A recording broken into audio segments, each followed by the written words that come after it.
Good morning, everybody. Welcome to today's 1 Million by 1 Million Strategy Roundtable for Entrepreneurs. 1 Million by 1 Million, as you know, is the first and only global virtual incubator accelerator. Our mission is to help 1 million entrepreneurs reach $1 million and beyond in annual revenue, build $1 trillion of global GDP and 10 million jobs. In support of that mission, we do these roundtables. These are free roundtables, and this is the 229th session. So it's been happening for a long time, and of course today is September 11th. It's a dark day in American history, in world history I would say, and we certainly want to take the time to acknowledge all the tragedies of that era. The event is being recorded. If you are live tweeting the show, please use the hashtag 1M1M. If you want to follow us, our Twitter handles are at 1M by 1M and at Romana. Our Roundtable YouTube channel is 1M1M Roundtables. You will see recordings of all prior roundtables there, and they're very high quality programming. So feel free to subscribe to the channel and access what's in there. I will be putting up these call-in instructions later on when we are ready to take calls. For the time being, though, we have 4 people who have sent slides in ahead of time, and we're going to work with them. Before we get started, let me just bring your attention to a book that we are launching this month through a bunch of different events and other kinds of programming. The book is called From E-Commerce to Web 3.0, How to Leverage the Evolution of the Internet. It's available on Amazon Kindle and on the Kindle app on all smartphones around the world. Last week we had an event around e-commerce and Web 3.0 with Gus Type from Trinity Ventures. The recording of that event is available on YouTube. Maureen, you may want to put the URL in public chat. If you haven't listened to it, I strongly recommend, especially if you're working in the domain of web businesses. It's definitely something worth listening to on what's happening, what are investors looking at, and so forth. Of course, we also believe that e-commerce is a very, very large, or web businesses in general, is a very large bootstrap business opportunity. So we do have in the book, we have a lot of case studies that are bootstrapped case studies that have not used financing. At the same time, we also have case studies where the entrepreneurs have raised huge amounts of financing and have built humongous companies. So all of those permutations and combinations and funding strategies are okay. In 1M1M, we basically look at your business and advise you to do the right thing at the right time so that you can achieve success, and you get to define what is success. Our definition of entrepreneurship, as you know, is entrepreneurship equals customers, revenues, and profits. Financing and exit are optional. So we are very much oriented towards building a sustainable, profitable company, as opposed to, taking a big swing and failing. That's not what necessarily we believe in. We believe in building companies, and we believe in business models.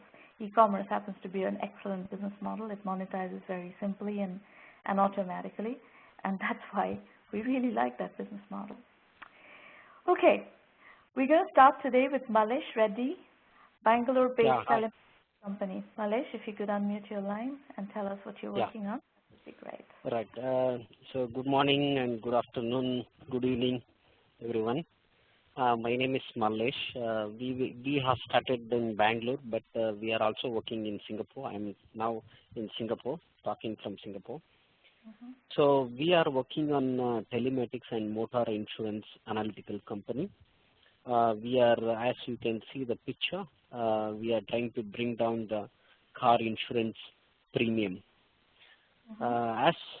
As everybody in the world knows, the car insurance premium is paid once in a year, and there is no communication between the insurance company and the customer, or customer to company, unless there is a claim. So this is the current situation. So we are here to enable how use as you pay, use how you drive the car. So based on this we are actually giving the insurance company and the customer benefits for customer to how he can drive.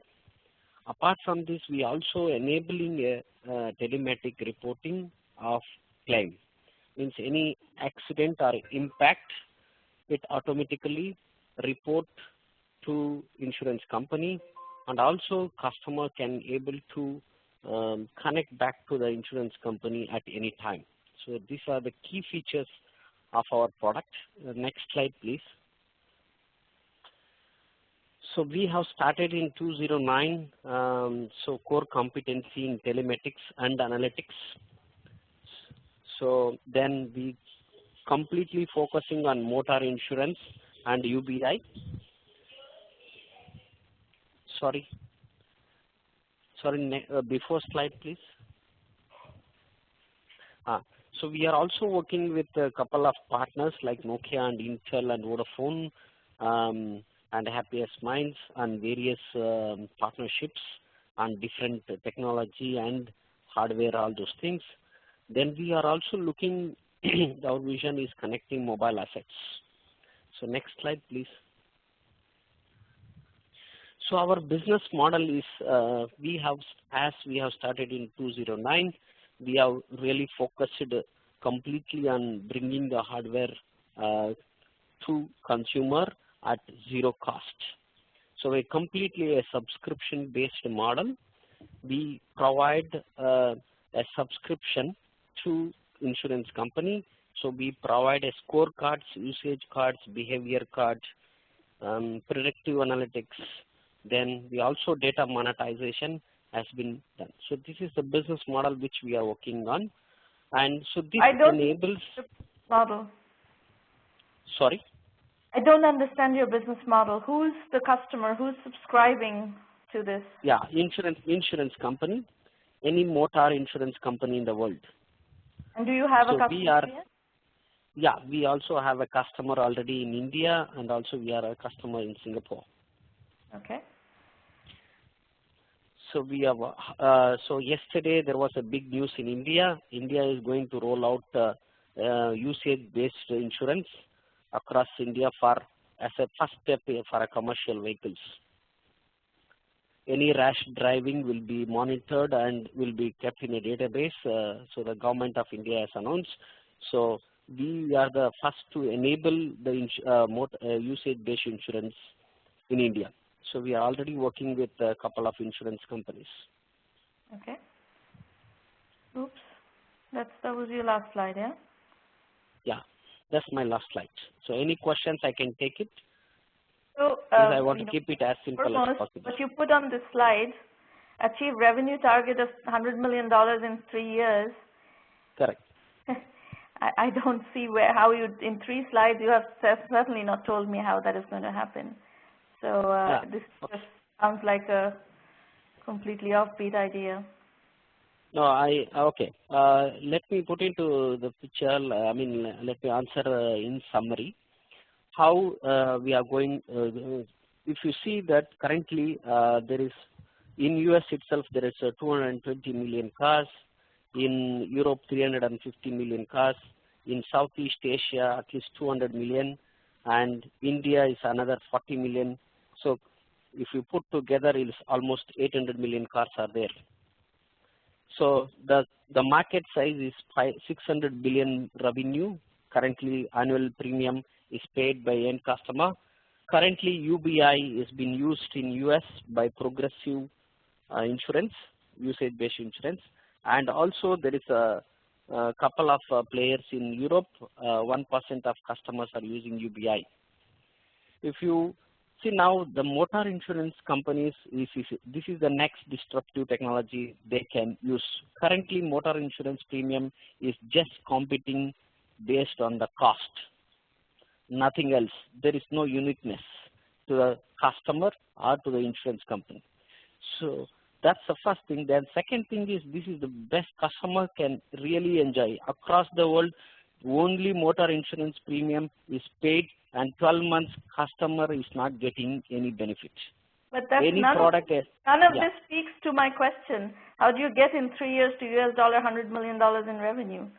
You Yeah, know, if you, concept, yeah, fact, you know how long it costs to, how long it takes to close a deal with an enterprise customer like an insurance company? right.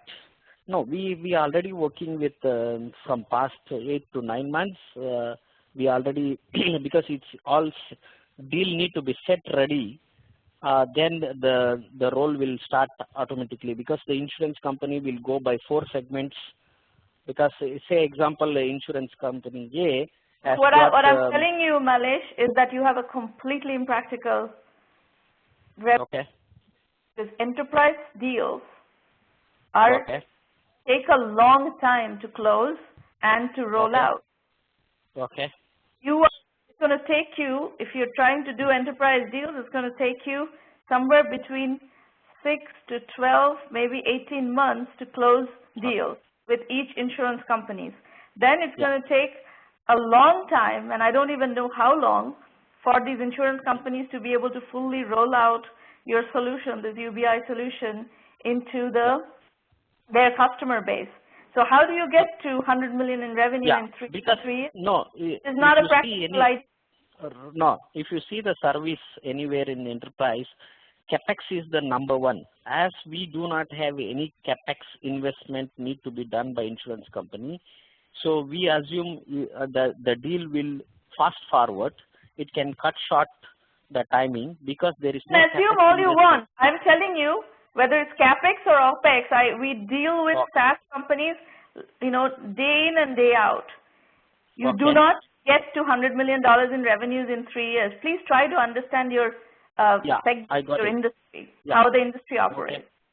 Okay, I got it. And if you make outlandish claims like this, you lose credibility out of the gate because people then look at you and think, oh, you don't know what you're talking about. It's a very bad idea to put in a pitch. Okay, I got your point. We take it. So do try to understand how to build a business, how your industry operates, and so forth. Your basic concept of UBI and providing a software infrastructure to software and hardware infrastructure to do UBI is fine. There is already companies that are doing that, but to build a business around that and a sizable business around that, you don't have anything, you know, any of those details fleshed out yet, which is why you're making these outlandish claims. No, we already 1 million revenue. We already achieved 1 million revenue. We already a customer base. Yeah, I got your point because we would have shown some more slides. The fact that you have 1 million in revenue is fantastic. Build we already. We are not right. I should I think shown that slide. We are already 1 million revenue. This presentation would have been a lot more credible if you said we've already done 1 million in revenue. Here's here's how much we make from those customers, and here's what our pipeline looks like, and blah blah blah. Because the mail says is just 3 minutes, so I don't want to take too much of time. That's and in 3 minutes you put something on the slide that completely derails the conversation. Okay. All right. So pitch-wise, your pitch was not good. What you're doing actually is interesting. What you're doing is validated. So don't destroy your credibility by pitching it incorrectly. Okay. Okay, so. Yeah, thank you. Any questions? Do you have any questions before we move on? No other questions. Thank you. Done. Raghu, you're up next. Guru.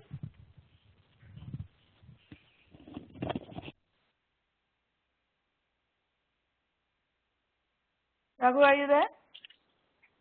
Can you hear me? Yes, go ahead.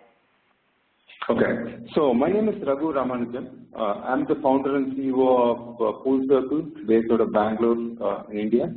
Over the last 14 years, I've built highly successful products at Zoho and at Inmobi, both in senior product management roles. You have my LinkedIn profile there. In the last 13-14 months, it's really July 2013 that we started Full Circle with a mission to take 1 million cars off the road. We were part of the Microsoft Accelerator, Incidentally, I'm also a mentor at the Microsoft Accelerator in Bangalore. We have the LinkedIn, the handles of Full Circle. Can you move on to the next slide, please? Mm-hmm. Okay, so here is a typical customer base that we are looking at. The profile of a customer, IT savvy, tech savvy, mobile addict, working in a large company. The benefits of carpooling, especially for somebody in Bangalore, is apparent. In the last 5 years, I've spent an average of 2.5 hours a day on traffic. So it's a very, very significant problem to solve. And really, the whole notion comes about from saying, in a country like city like London or Paris, you have 10, 15, 17 lines of metro rails. Why can't it be 100,000, 10,000 of those enabled by technology, enabled by carpool? That is really what we want to do. When we started doing a survey on the whole notion of carpooling, one thing that came about was trust or the safety was the biggest concern that people felt that prevented them from carpooling. Right? Can you move on to the next slide? So the whole notion of Full Circle is about carpooling with your trusted circle or community of friends. Right? The product builds in a very strong notion of the trusted community. It gives you manifestations of trust that you can bubble up and demonstrate that you are somebody that people can trust and can carpool with. That is, in short, the only and the biggest USP of the product, a very, very safe platform. So can you move on to the next slide, please? So I think in networks like this, I think in the next slide you'll see that we have about 1,200 customers. But what really needs to happen in these networks products is hundreds of thousands of users as against the 1,000, 1,500 that we have now. So we are really looking at a three-pronged approach from a user acquisition point of view. One is a strong sense of product virality built in as part of the product, which enables people to want to share, want to invite friends and leverage the network effect thing. The second is a fair amount of digital marketing in terms of the social media outreach and online and mobile advertising.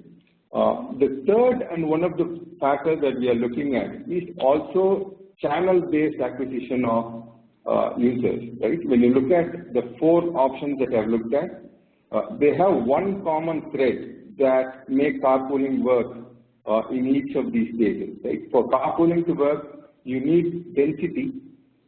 You need people who trust each other. There is a common element of community or some sort of bonding or something that relates to them.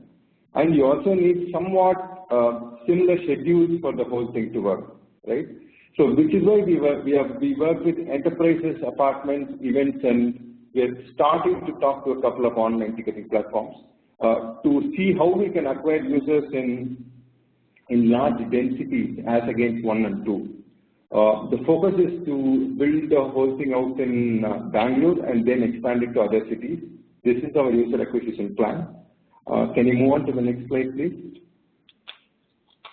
So as far as the revenue model is concerned, at this point of time, about 4 months into the launch of our MVP in April, we remain a free-to-use product.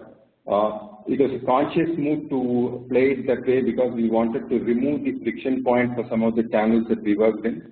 For example, enterprises sign up faster if it is free. And those are reasons. But as a transaction enabling platform where there is significant money movement between the car owner and the passenger, and I repeat, as a transaction processing platform, we believe that a revenue share on the platform is a very, very viable model from a revenue point of view.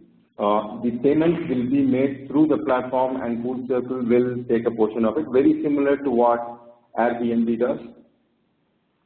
Can you move on to the next slide, please? You're saying that you're offering this for free. Yes. What? Is there? And you said you have customers already. So are people actually transacting and moving money on your platform? Okay. So right now, in the MVP, we have built the trust factor of the platform, which we believe is the biggest reason for people to carpool. Over the next 3 months, we will be rolling out a transaction processing platform which will enable you to charge a passenger for offering a ride. I see. So at this point, the system is just starting to be used, but it hasn't started transacting yet. Yes. Okay, got it. These are the numbers we have in terms of traction. So we count NetApp as our customer in Bangalore. We expect to sign up Mphasis and Mindtree over the next few weeks. We have an online event platform called Explora, and we've already enabled carpooling for 29 events on their platform. So the option is to operate through the platform so that we can reach maximum number of events at one go. And in terms of user engagement, we have seen a significant increase over the last 4 months since we launched. Can you move on to the next slide? And when you say you've seen uptick in user engagement, does that mean that so you are able to track the number of rides that are happening in a carpool format through the system? Not entirely, but partially, because we rely on the user rating post the ride to do it, because a couple of significant transaction points would be the money movement, which clearly indicates that the carpool happened. The other is the rating. We just have the rating in place. Once the money movement part is in place, we would be able to track the actual number of transactions too.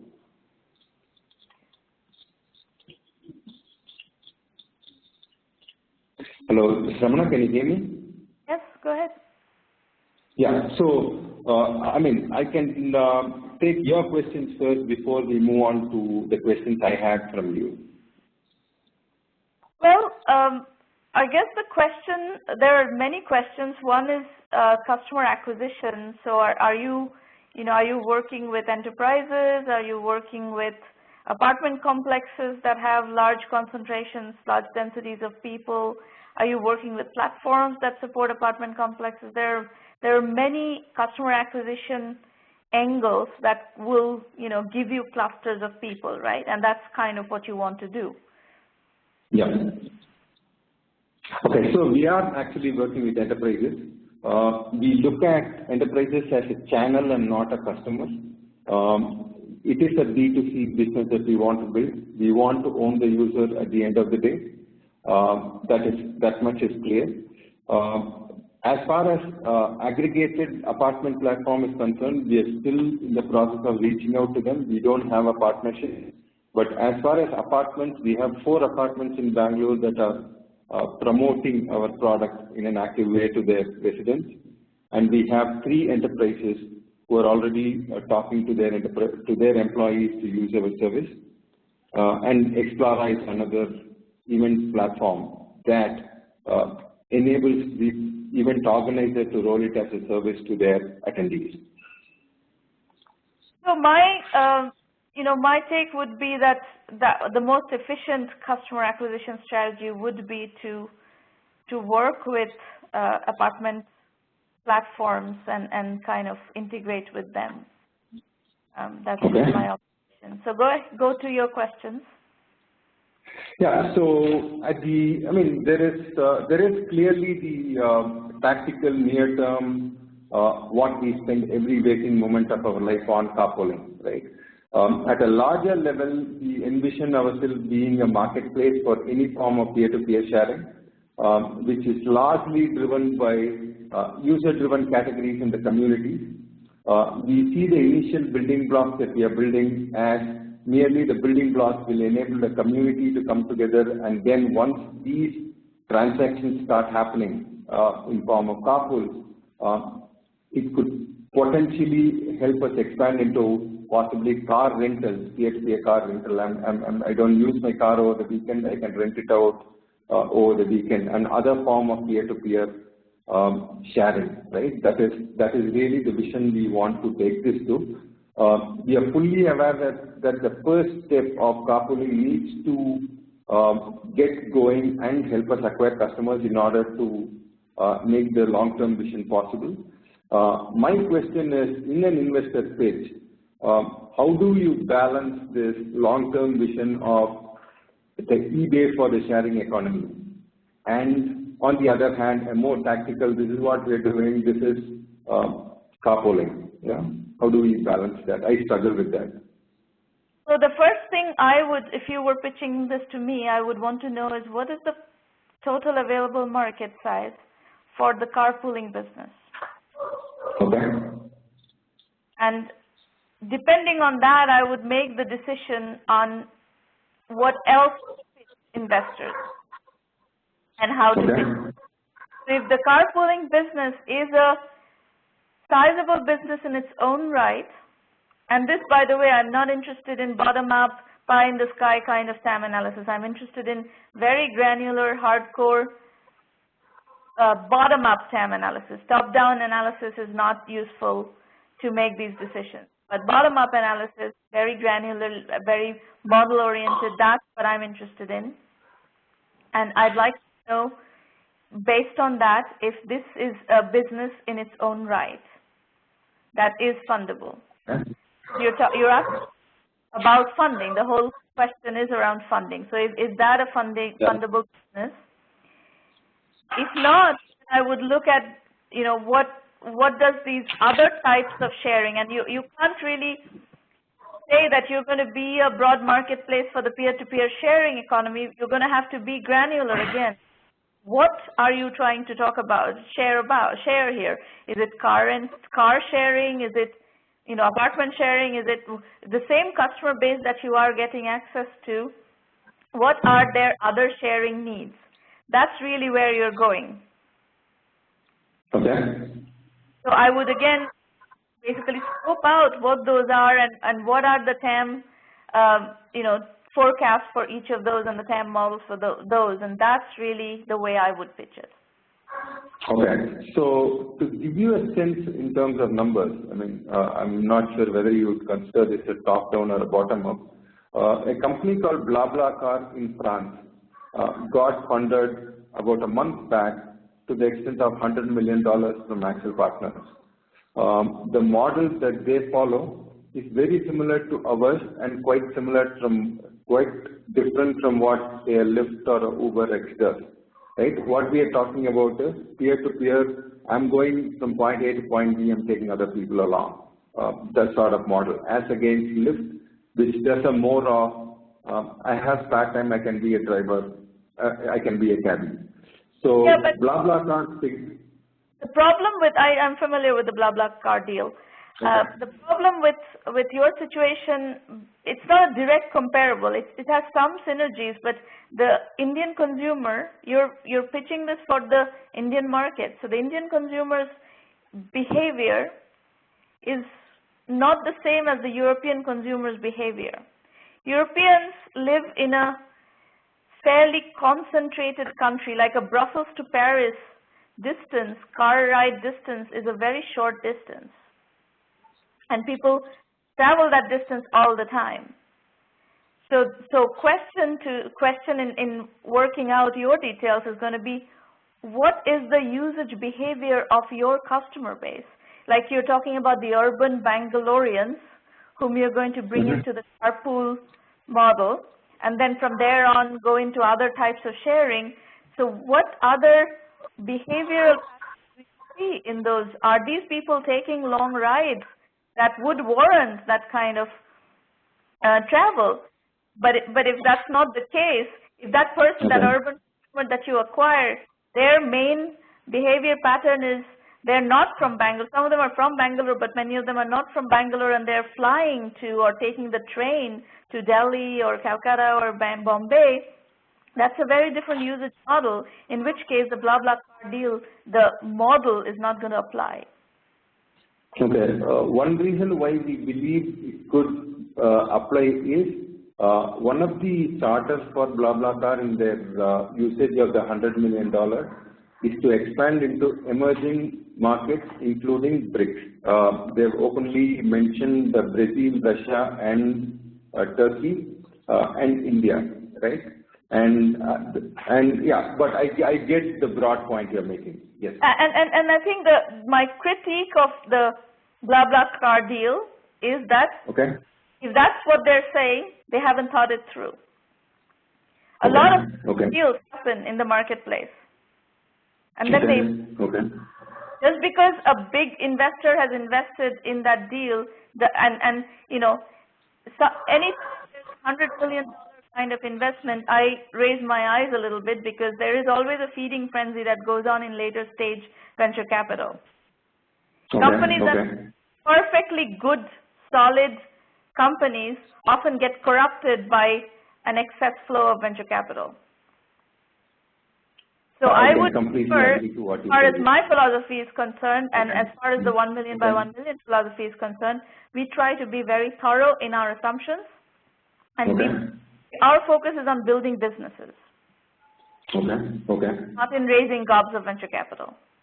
If raising gobs of venture capital makes sense in building a business, that's fine, but raising gobs of venture capital is not an end in itself. Okay. In the event of that statement that you make, is the second question invalid? The question of raising the seed round funding. I know. Am I against venture capital? I've done venture funded companies several times, and in 1 million by 1 million, we have plenty of venture funded companies. We help them raise. If you decide to work with 1 million by 1 million, we will help you raise money. That's not a problem. But you have to do your homework, and you have to make the right decisions, timing-wise, you know, model-wise, the amount of funding-wise, valuation-wise. Everything has to be, you know, thought through and has to make business sense. So what I'm not very good at is helping you take advantage of a bubble, because we don't try to play bubbles. We try to build businesses. Got it. Did you have any other questions? Once you create your model and once you create your full investor pitch, and we're happy to work with you on that, then I will make once we have that ready, I will make the decision on whether, if I am working with you, I would make the decision of whether to raise money in India or in the Bay Area. I can't say that without looking at the business plan. Okay, sounds good. Thanks, Ramana. You're welcome. Bye. Bye. Okay. What is the name of the person? Okay, my name is Harish, and I'm here. It's just a team decision that I should put the name of the company first. So. All right, Harish, tell us what you're doing. First of all, thank you for allowing me to pitch my business idea in 1 million by 1 million. This is a great platform. Okay, let me take you quickly through the process. I have prepared these slides keeping in mind the very brainstorming that we have had. I'm just outside. We just finished our business studies, and other people. There were a few students who have come up with this kind of a business proposal. It basically works centrally across a research team, wherein we are trying to talk to the government and other nations which are currently facing epidemics and pandemics as such, and probably take up their concerns or objectives in curing those particular diseases. Putting that as a central aspect of our business, we would also develop a consulting team around it to feed in that particular research, wherein the consulting team will work side by side with the government and other entities in providing them investments for infrastructure and other developmental aspects of that particular community, where we are trying to pick up the business, the research option from. Am I? Yeah, let me continue. So far, I've not fully understood what you're trying to do, other than the fact that you're trying to do research to help governments manage epidemics. Is that what you're saying? That's right. I mean, that's one part of it which plays centrally, and the other business unit that we will be developing going forward will concentrate on feeding that particular research segment of us, but by generating revenue through consulting. So you want to consult with governments? Right. Basically, our target is governments. For example, if I have to take, let's say, the recent outbreak, which is Ebola in African nations, wherein it's not just the only one, just trying to take an example out of it. We want to get in kind of an MOA, Memorandum of Understanding, or a relationship with the government in providing them assistance in doing research in that particular epidemic and pandemics. And the kind of team that we will come up will include amateurs who are students who are looking for PhD options. And there is a lot of resource available outside where we will club it with experienced professionals. And that's another part of the business. I mean, that's another part of the team building that is going on right now.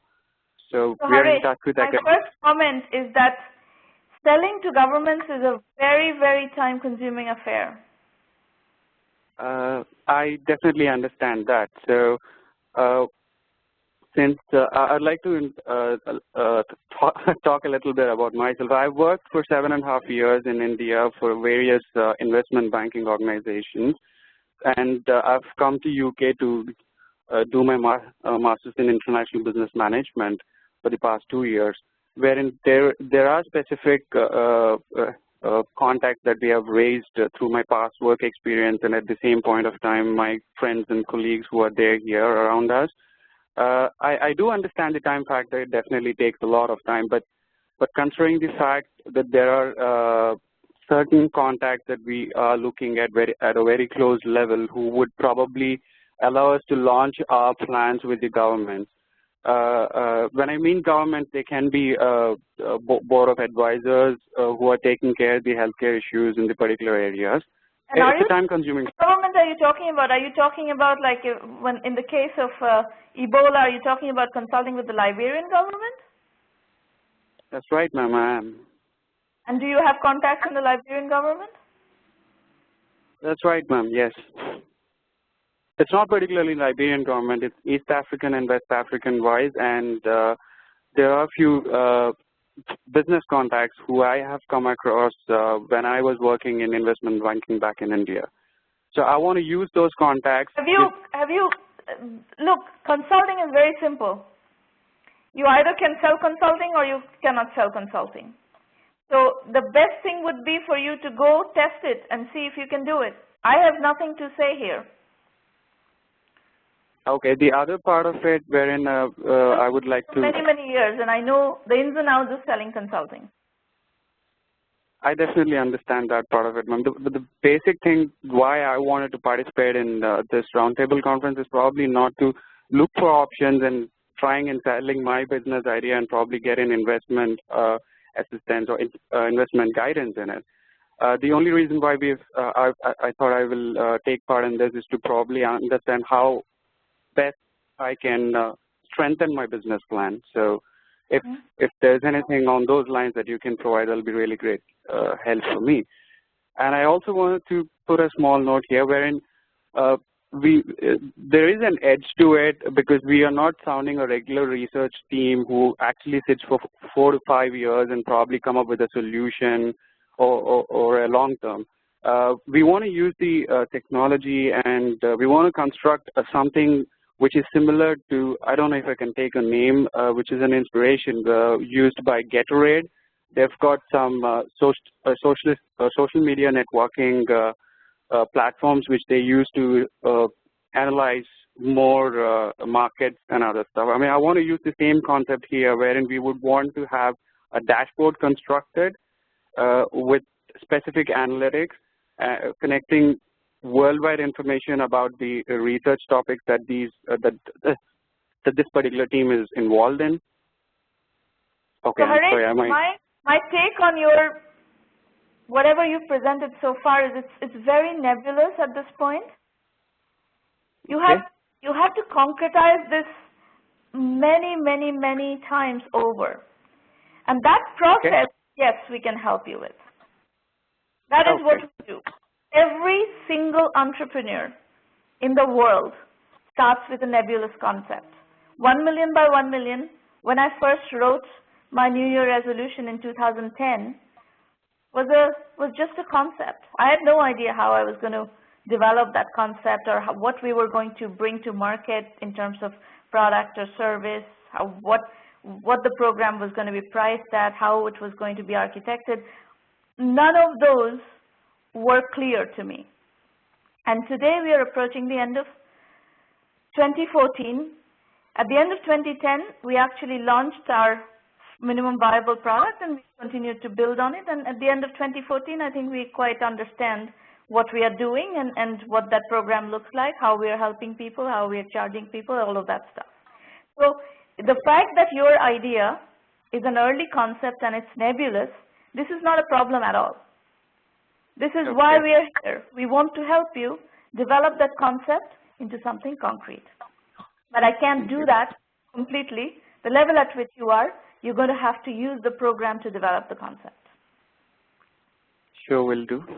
Okay, so if you hang on, I will talk about how to use the program in a moment, and you can listen and make your decision. Sure. Okay. Thank you so much. I'll be on. Thank you. You're welcome. Okay, Yasmin, you are up next. Hello. Yes, hello. Yes, go ahead, Yasmin. Can you hear me? Yes. One second, let me just get. First, it's a pleasure to meet you. I mean, all of you and all your work. So my name is Yasmin. I'm actually from Morocco, not California, but I do live in the U.S., based in Boston. So I'm 21 years old, and I'm currently taking a year off to work on my voyage concept. So in 2011, I wanted to go to the United States to travel to all 50 states. And so far I've been to 34 states by only staying with the American families. So basically, one thing that I learned is that having these one-on-one interactions can be very powerful in terms of breaking down stereotypes and traveling to understand and accept people from other cultures. So that's where the idea of Voyage came from. After staying with almost 52 American families, I decided to start doing it manually, where I match my friends to my friends, and then we start building very meaningful relationships. So basically, the Voyage idea, you could go to the next slide, is an online, actually, no, there's the second one, that's the inspiration. The Voyage, you can go to the next slide. Want to move forward further? Yep, I just explained that. So I found that some of the issues in traveling today is basically very expensive. There's a lack of safety. So as a woman, I would not use services like couch surfing, for example. I would rather stay with families that I know would welcome me in their homes.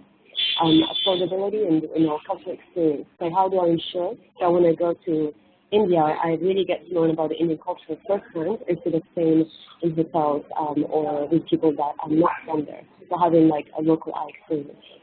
Next. So Voyage basically is an online platform that matches hosts with travelers worldwide, providing people with meaningful cultural experiences based on their interests. My vision is to offer meaningful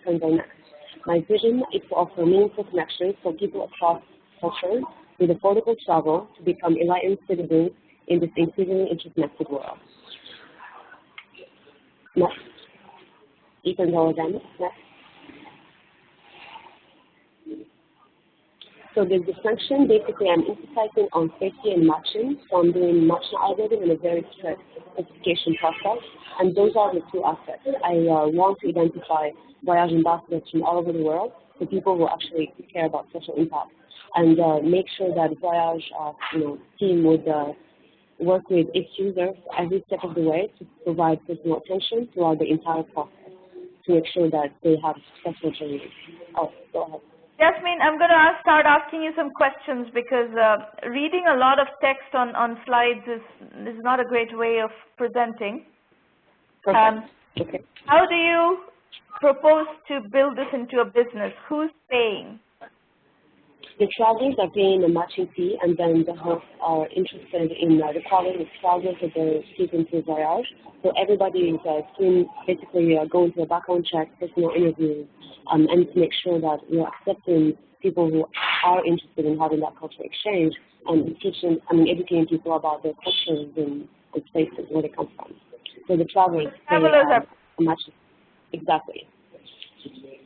And what competitive analysis have you done? So if you look at concepts like Airbnb and CouchSafe, they're essentially doing this. Exactly. So basically, the certification process is that the members are personally screened, so including background checks of both traveler and host. So Airbnb actually does have highly regarded for varying both properties, but we want to have more different levels of certification. So it's not anybody that can actually use it, but it's only a certain niche of people. For couchsurfing, I always say that we're not just a couch, but we want to make sure that once I can stay at your house, in a certain country, that we're going to have a meal together and share our cultures and make sure we have that culture exchange. Kind of like study abroad program, but not the semester commitment or the year-long commitment.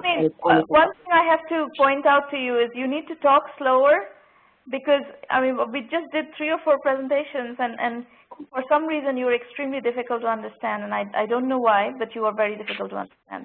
So either you need to slow down and enunciate more so that people can understand what you're saying. Actually, in a call like when you have a bunch of people listening to you and you're on a phone, there's no face, we can't make any correlation with what's happening to your lip movement. Unless we can hear what you're saying, it's impossible to follow what you're trying to do. That sounds good. Can you hear me now? I can talk slower. Better, yeah, talk slower, enunciate better.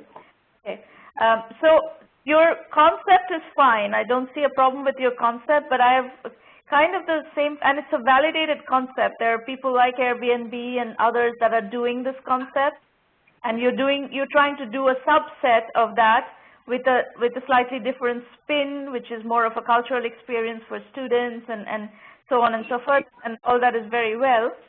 The question is, how do you go to market? How do you build this up, and so forth? So there's a huge amount of fleshing out of your business that needs that you need to put in place. Absolutely. No, I have already started building partnerships with organizations and universities in different countries. Are you able to hear me this time? Yes. Okay, excellent. I recently won a $60,000 award to get started. So I have already started establishing connections with the State Department programs as Amidit, Peace Corps, and universities in the United States and in Morocco, where I'm from. And we are getting a lot of interest in terms of the concept of hospitality and bringing people into their homes. And so one thing what I would do if I were you is to kind of pilot it between, a couple of communities, maybe pick a few universities and pick a country and pilot it so that you can show how it works. And if you're looking for people to pay, you may be better off actually looking for American students going abroad versus vice versa. Exactly. I have already started doing it manually for now because we are building the software. So we are actually developing the back end. One thing that I haven't explained to you is the model that we're using is I call crowd traveling, and it probably will change the name, but it's a very similar concept as crowdsourcing, where you pitch your travel dream video and you explain where do you want to go, what do you have to offer, and what do you hope to gain, so that when the host families are notified, they can donate number of nights so that you might be staying with 1 to 2 or 3 families within the same country or city. Yeah, that's all very well. I think the piece that we need to see in a pilot is a critical mass on both sides. You need enough students and enough host families, work together around your platform using your model, and that's really where I would put your, you've got a $60,000 prize. So in terms of how to use that, I would kind of validate everything, including the business model, the pricing model, and a proof of concept that flows fully with that $60,000. Absolutely. So I have had 50 people already signed up to come to Morocco. So I'm actually starting with Morocco as the pilot, and that's why I took a year off from school. Geography, that's right. That's good. So they will be coming in the next couple of months, and their interest. So I'm doing a matching algorithm system so that people can tag their interest. So for example, this. How much are you charging them? That's a great question. So I'm currently conducting interviews with a lot of people, and so far that we are getting between $30 to $90. So that's a question that I wanted to ask you, is how much to charge the travelers, because so far we have been getting different responses. 30, and we want to do the background check so that we can to ensure the safety component. So that's something in question. I have to look at a lot more data, and we have to follow a full pricing model development process for me to derive this pricing for you. I can't do this off the cuff. Absolutely, no problem. And then the other question. But you should validate the pricing model, the business model, and the pricing model at this as soon as possible, so that you can start charging soon, sooner as opposed to later. The other question that I actually had is in terms of the family side. My theory is the families that I have stayed with in the United States, they never asked me for money because they were more interested in the cultural experience. So how do I incentivize the host? Because I feel like money might make it lose the value of hospitality. And instead, I wanted to develop a post system where I do partnerships with airline companies, with local restaurants to encourage the shared economy, so that the more travelers I host, the more points I get, and these points can be translated. That is your core value proposition, that people are getting something more than just a place to stay, that they're getting a cultural experience. If you cannot provide that, if the families are not in a position to provide that, then your business is not going to work. So you have to crack that nut. You have to figure out, how. And I'm happy to brainstorm with you. Now, this is, we kind of have a short amount of time to do this right now, but I'm happy to work with you to help you figure that out. But remember, that is why somebody is going to choose to work with you versus Airbnb, because everything else Airbnb offers. Absolutely. So if you're, at some level, you can look at the pricing that Airbnb offers in those markets, and you can draw a lot of inferences from those pricing. But the thing that you bring to the table that is well above and beyond that is that cultural experience, family hospitality. That's something that Airbnb doesn't offer, and that is the justification for you to be in this business. Absolutely. Your core competency, and you have to crack that, and you have to be able to productize that. Absolutely. I definitely agree. Okay. All right. I'm going to have to move on, but it's an interesting concept. I can completely see why people want it. I think there is a way actually to get families that as well, but you have to, figure it out, granular of it. Wonderful. Thank you very much. You're welcome. Mahinder, you're up next. Yeah. Good morning, everybody. In fact, I'm calling from New Delhi. We are a startup which started off, in fact, 2 months back. We have been, as a team, being core part of the financial industry for the last 8 to 10 years. And we've been in the investment retail space, not primarily in the institution. So we came out with a product which has a competency in behind, which is more related to finance, and has a technology underpinning in it. Okay. So the product is like, we have gone through the second slide, which I've already explained. We are more trying to build up a financial advisor, which is in the form of mobile app. So primarily what we find, because after all the 10 years of experience that we have noticed there is a disconnect between how people get all these data, interpret, and understand content. So in Indian context, if I go to my fourth or fifth slide where I'm talking about positioning, there are markets, there are now platforms that are coming up with personal finance tools, but not primarily giving an advice or showing the investor or the customer which way to go forward. And another way is, which is have been built up over the years, is the financial content space, which is already having a large amount of traffic in terms of huge volumes and big websites. So we're trying to create a connect between the data and the content, which generally people and a user, a regular non-financial person needs to make financial decisions. And primarily our end objective that we want to reach is like a simple model with, like US, we have the simple.com, which is more of a transaction banking platform in the later stage, where Indian licenses from the central bank would come in place. We have specifically identified the market potential. Hold on for a second, please. Hello. Yeah. So first and foremost, the concept is not very clear. You want to do some sort of a mobile financial advisor concept. That much is clear, but when you click down into the details, it's not clear.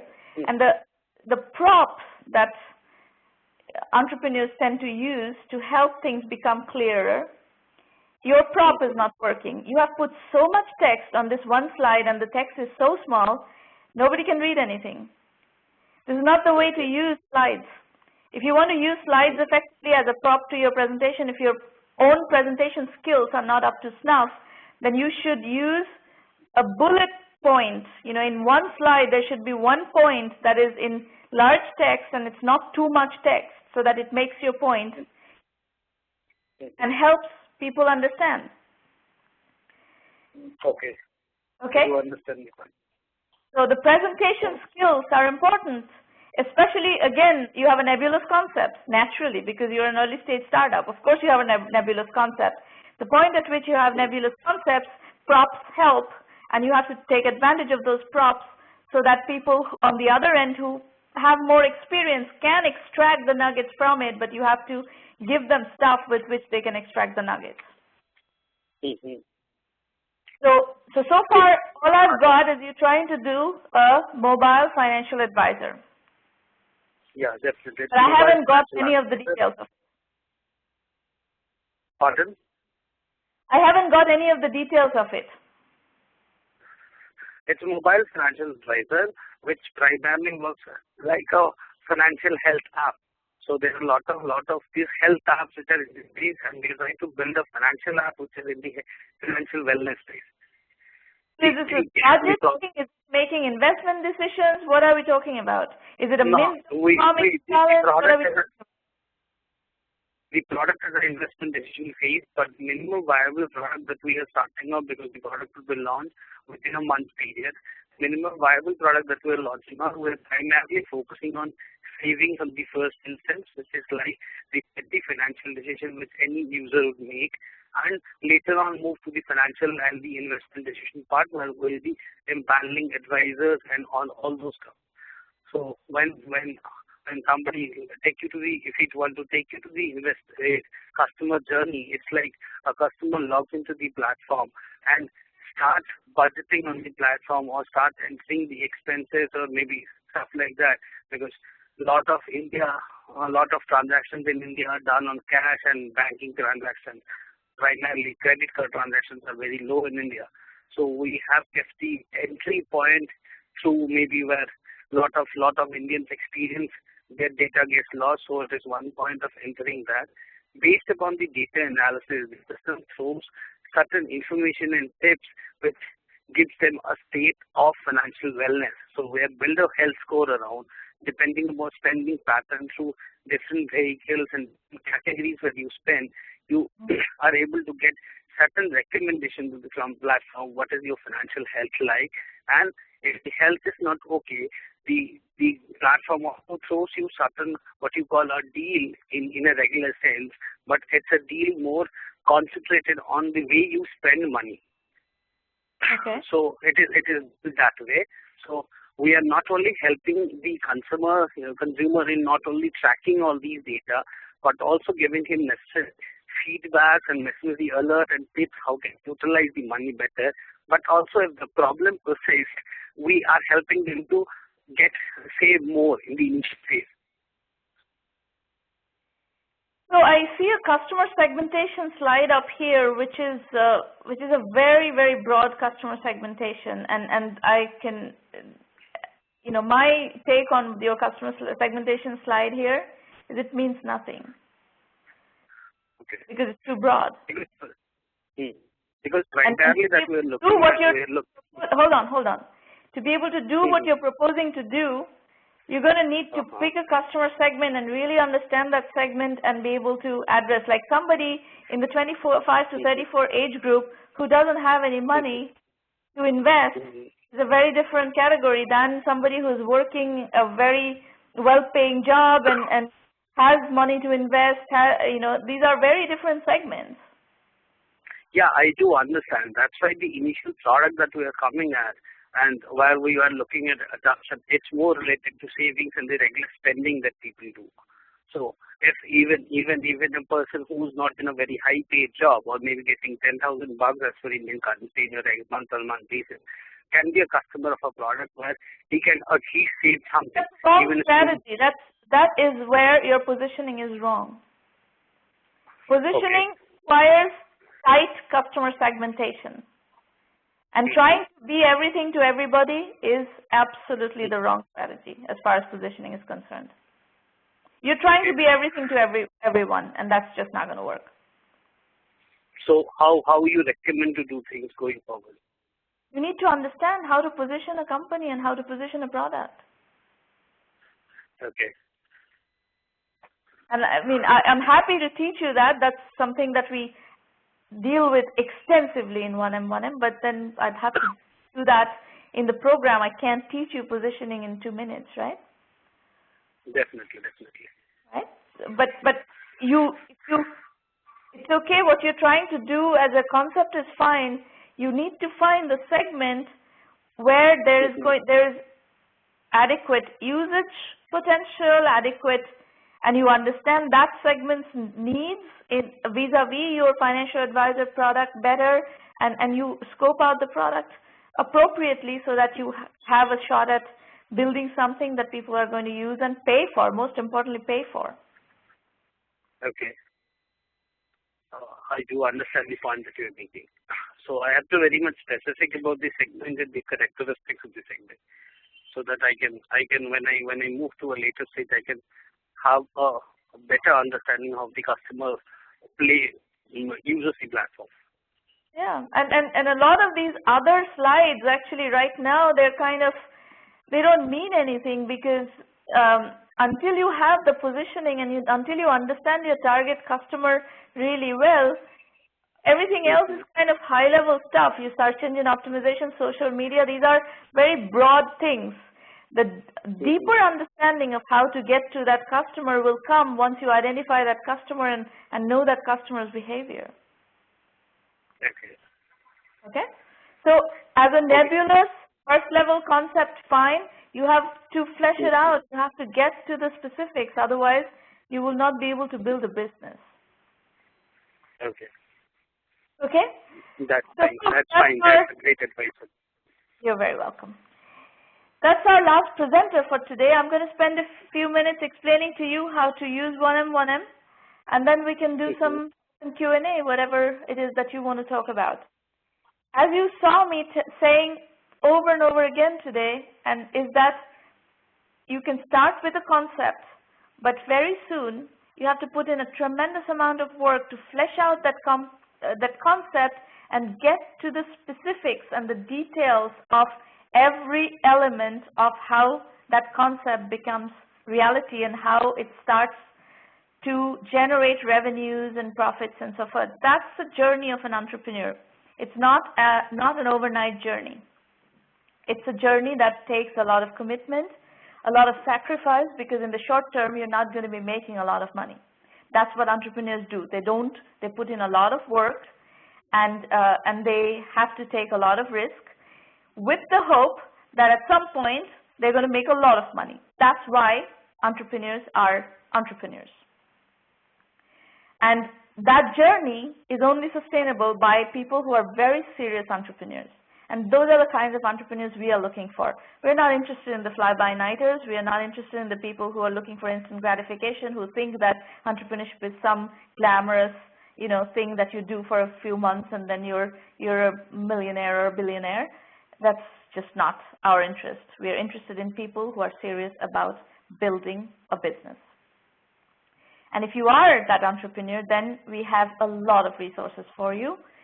We have, many of you probably already follow the blog. If you don't follow the blog, we are very, very generous and diligent about providing value in the blog. You can learn a lot by following the blog.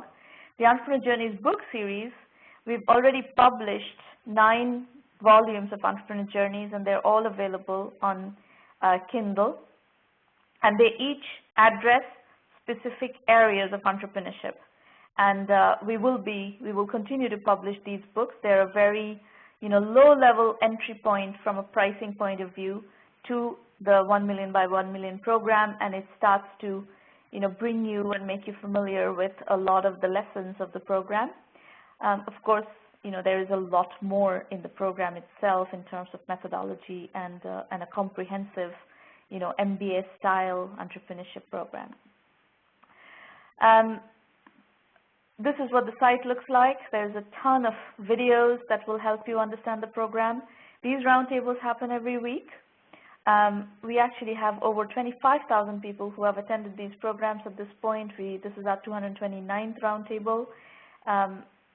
We have, these numbers are a bit outdated. Maureen, you should update the slide.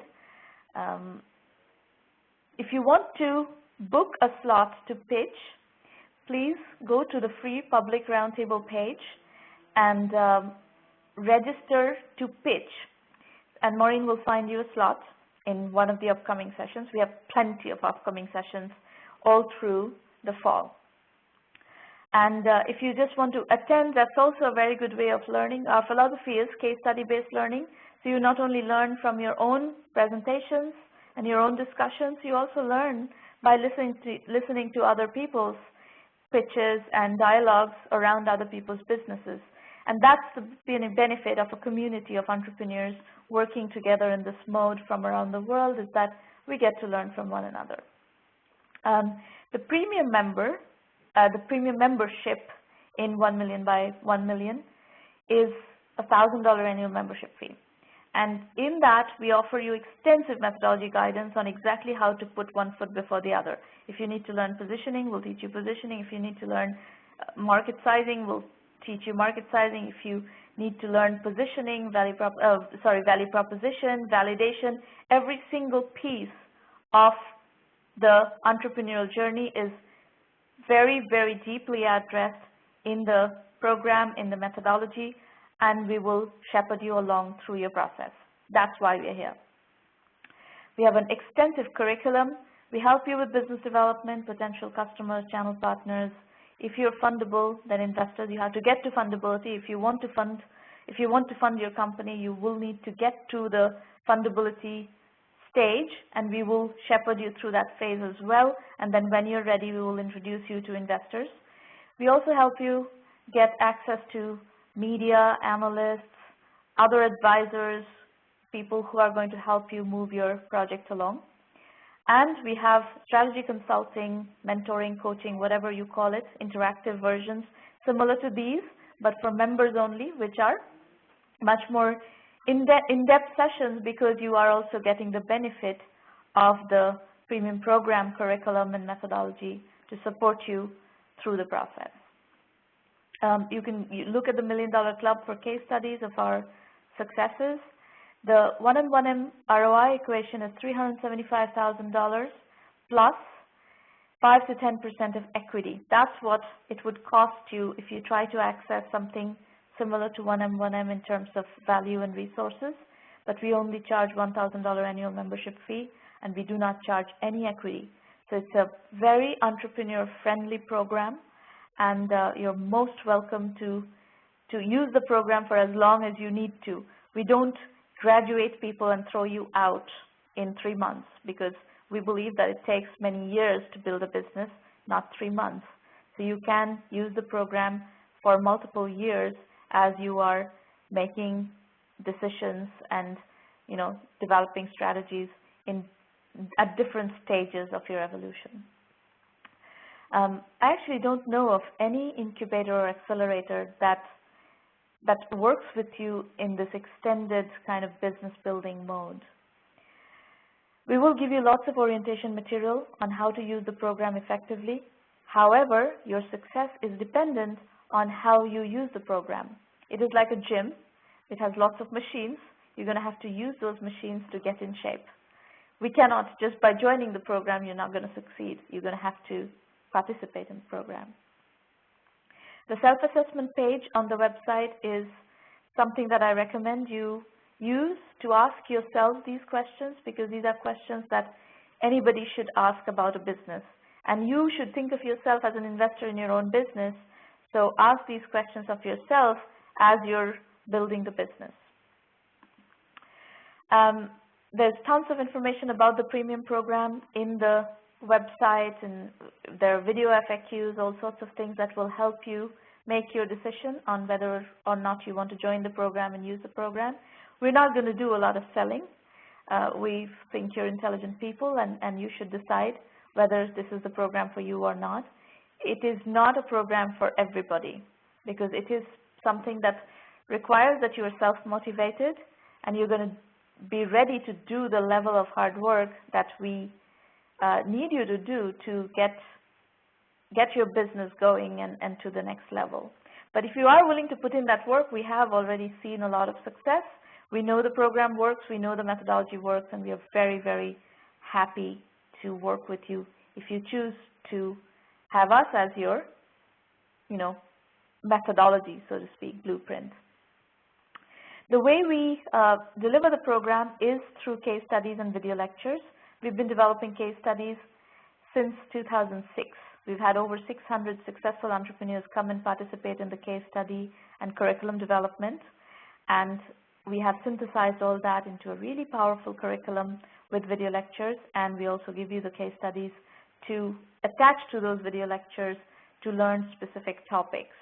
And that's really powerful, because you're hearing how something got built out of nothing, just like you're trying to build something out of nothing. And hearing that experience from other people who have done it already is both inspiring and educational as they're teaching you how they've done it. So the curriculum has 7 core modules: bootstrapping, positioning, market sizing, customer validation, customer acquisition, financing, and team building. And then on the elective side, we have Web 3.0 and e-commerce, cloud computing and business solutions, outsourcing and consulting, mobile and social apps, healthcare IT, online education, gaming, and so forth. Our methodology is lean, capital efficient, bootstrap startups. It's important to know how to do the bootstrap part of your business, because investors today look mostly for companies that have bootstrapped themselves to a certain level of validation before they're willing to fund companies, and that's just the reality of the market. So even if you do raise money later on, you would need to bootstrap the early stages. And then some people are working on businesses that are more niche businesses, $5 million, $10 million, $20 million, $50 million businesses, not billion-dollar businesses. And these $5 million, $10 million, $20 million businesses are not necessarily venture fundable, but you can build excellent, very profitable bootstrapped businesses out of those, and we have lots of companies that follow that path, and that's fine too. We do have a lot of clout in the media, and we make that clout work on your behalf and help you get coverage in the media. We also let you use our social media channels. We have huge followings on LinkedIn, Facebook, and Twitter, and we will let you use that platform to get your messages out there, and our blog is also a very well circulated blog. So lots of things that you get for this $1,000 membership fee. If you're an entrepreneurship development organization or a media company that caters to entrepreneurs, you're welcome to become a partner of the program. We have 2 more roundtables in September, and then all of October we have roundtables every week, every Thursday. Vision India 2020 is an ideation book that you can use if you haven't yet come up with your own idea. And we have 1 million by 1 million incubator in a box, which is a program, a platform that a lot of enterprises are using right now to roll out their own incubation programs. Reminder, From E-Commerce to Web 3.0 is a new book that we've just released last week. It's a powerful book that has 15 really successful e-commerce entrepreneurs telling their story of how they have succeeded. So have a look at it. It's definitely a great learning experience. If you have questions, if you would like to call in and chat for a bit, you're welcome to do that now. The call-in number is on your screen. You can also ask questions in public chat if you like. Anybody? Questions, comments, introductions? You're welcome to introduce yourselves. Where are you dialing from, etc. What are you working on? What are your issues right now?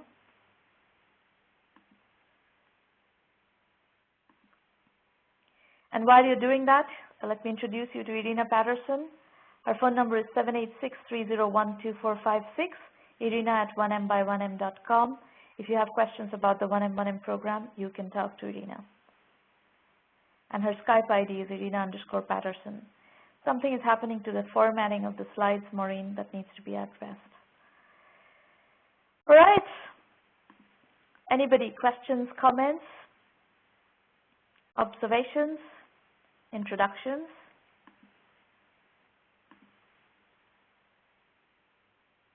Aaron Moorhead says, appreciate your time today. Don't have any questions currently. I'll look forward to joining next week. Aaron, where are you joining from?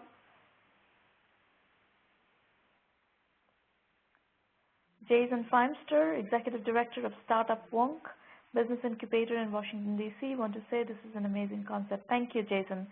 Happy to work with you. We do have the Incubator in a Box program available for other incubators who want to build a close bridge with Silicon Valley and use us as a supplemental program to help your community as well. So you're more than welcome to partner with us, and if you call Irina, she will be happy to spend time on the phone with you to help you understand the program better.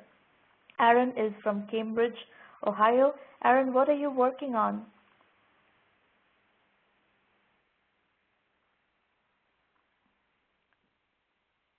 Business Development Manager for a telecommunications outsourcer. Okay, cool.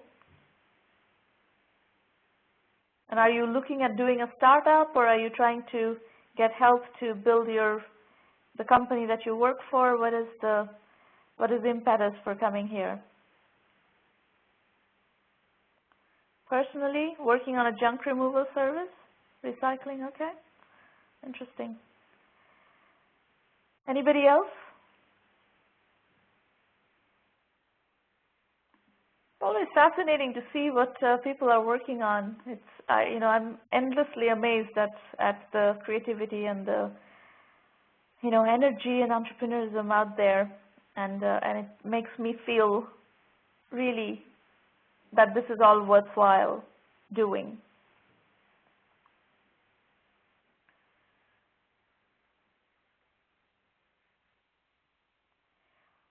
Okay, folks, looks like I don't see any questions in the public chat anymore, and I don't have anyone waiting on the call. Jason Feimster, who is the person to get in contact with in regard to Incubator in a Box? Here we go. Irina Patterson. Her email is irina@1m-by-1m.com. You can also call her at 786-301-2456. Haresh, this program was great. Looking forward to working through 1M1M.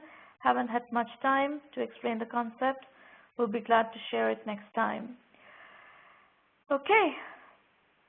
All right, folks, good luck with each of your businesses, and we look forward to seeing you back here next time. Bye-bye. Take care.